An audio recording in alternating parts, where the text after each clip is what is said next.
Assalamualaikum warahmatullahi wabarakatuh. So kita masuk lagi bahagian investment. So hari ni kita nak cakap tentang RPS. RPS ni dia apa beza dia? Dia adalah redeemable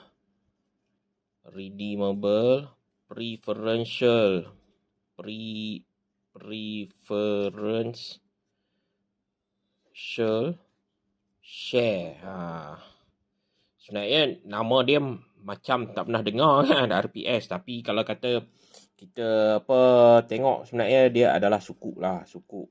Tapi dia sukuk dia sebenarnya adalah short term. Short term sukuk.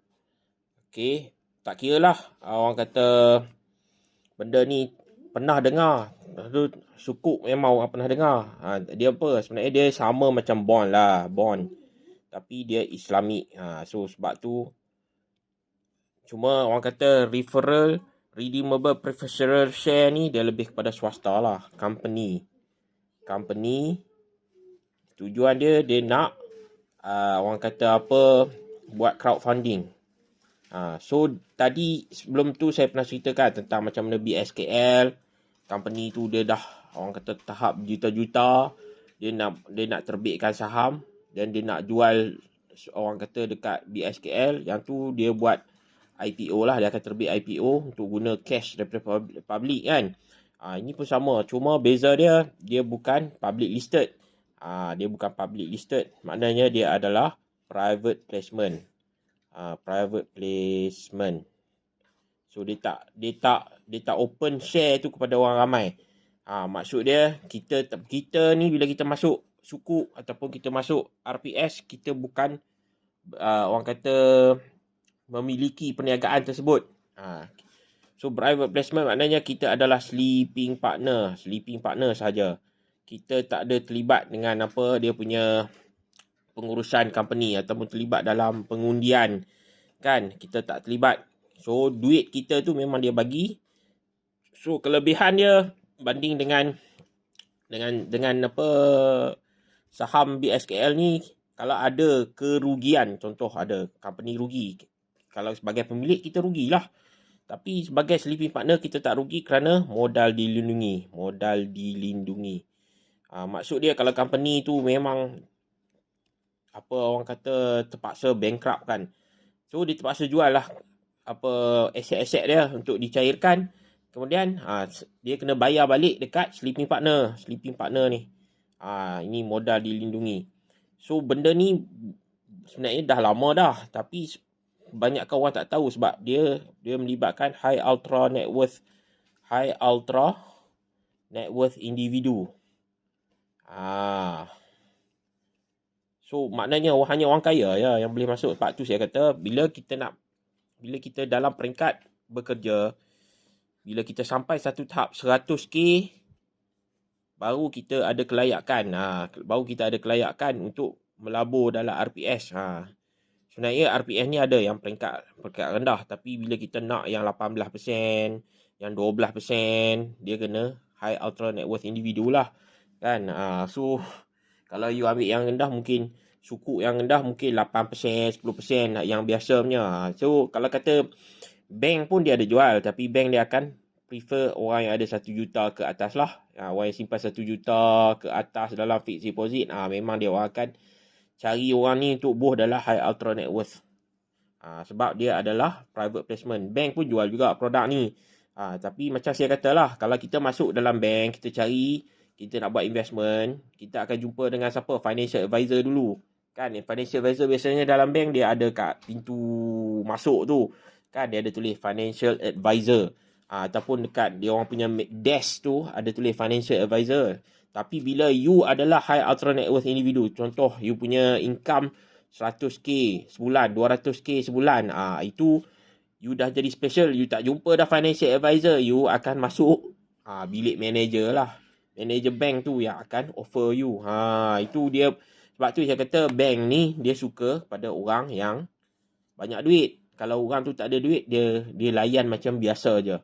Kan? Tapi kalau orang yang ada duit, baru dia bagi special product. Jadi special product ni untuk orang yang ada modal sahaja. Itu yang sebab tu orang kaya bertambah kaya bukan sebab dia kaya, sebab dia ada modal.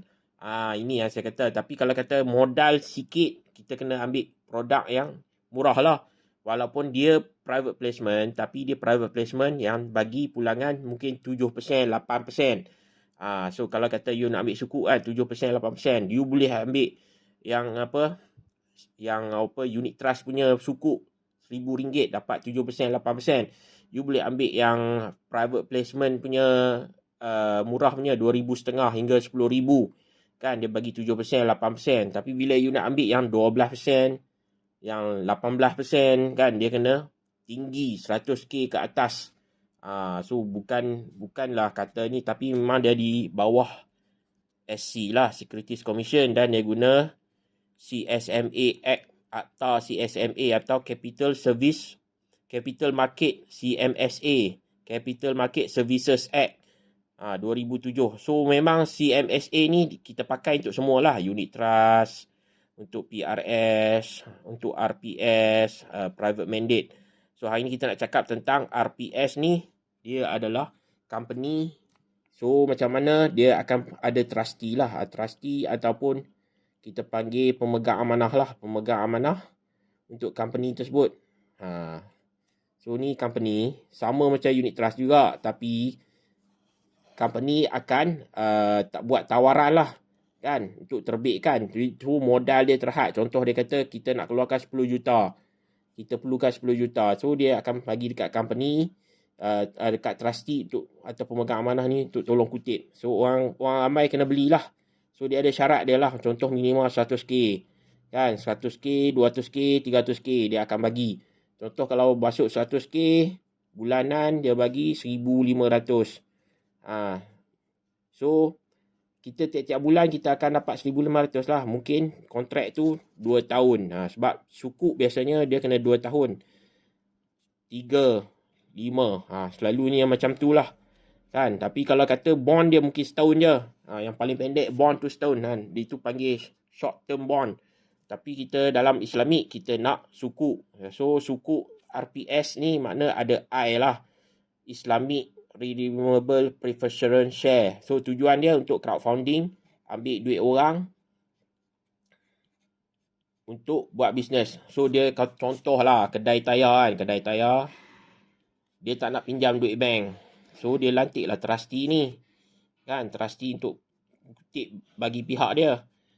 So dia akan kutip, orang akan bayar pada trustee untuk trustee ni bagi dekat company untuk buka lagi cawangan dekat banyak tempat lah kan. Dia kata 10 juta mungkin 5 cawangan, satu cawangan tu perlu 2 juta contoh.